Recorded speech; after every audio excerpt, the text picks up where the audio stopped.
Good morning, everybody. John North here, and we are back to talk with Dennis and Susan about more politics. In this case, we want to talk a little bit about former Governor Don Sundquist. You know that he died about 2 weeks ago, and we had funerals for him both in Nashville and I think in Townsend. And Susan, Memphis. And Memphis. Mm-hmm. Did you go to at least some of them? I went to Nashville, which was the body-laying state in the Capitol. Tuesday, this past Tuesday from 9 to 3, and then there was what I would call the cabinet and the staff, the elected officials that had served with Don, or the former governors. All five former and current governors were at the service in Nashville, including Governor Winfield Dunn, the oldest living. And he was there, and was really happy to see him. I think Governor Dunn is 98, but he came, and Governor Lee said a few words, and Congressman Kustoff from Memphis said a few words, and then Wendell Moore, who was the last chief of staff to Governor Sundquist, said, and then all his three children spoke. But it was Amy Grant sang. Nice.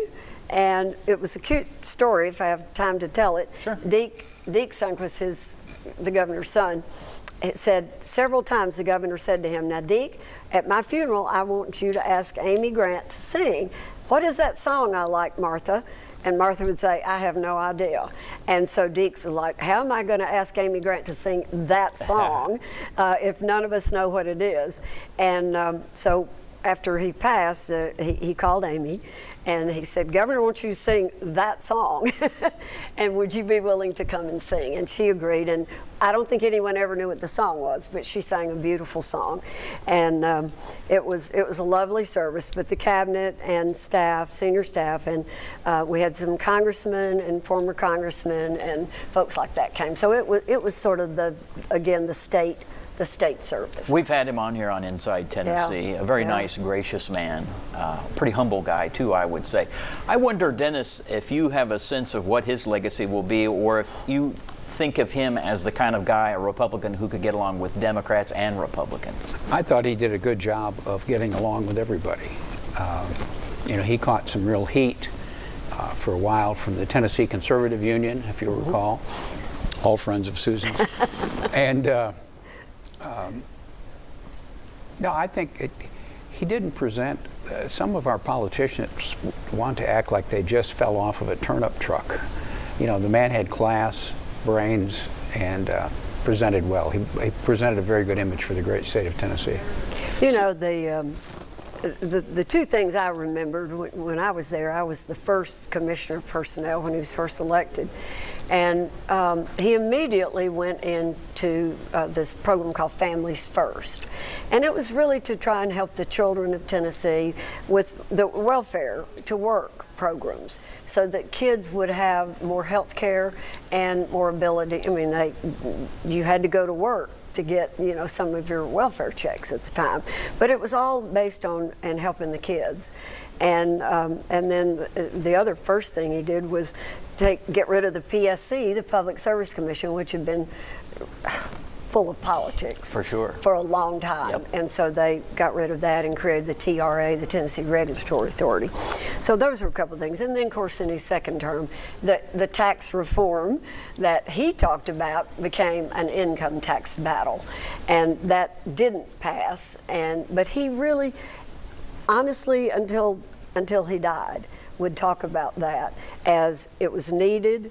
It was a way of Tennessee moving into tax reform instead of having the highest sales tax, in the country, one of them certainly. And he still believed that it was the right thing to do, even though it certainly hurt him politically. I think it's worth reminding people, too, that in the era when he took that on, Tennessee was not as sort of fat with cash as we are today. Correct. We have billions in reserve, yes. Billions.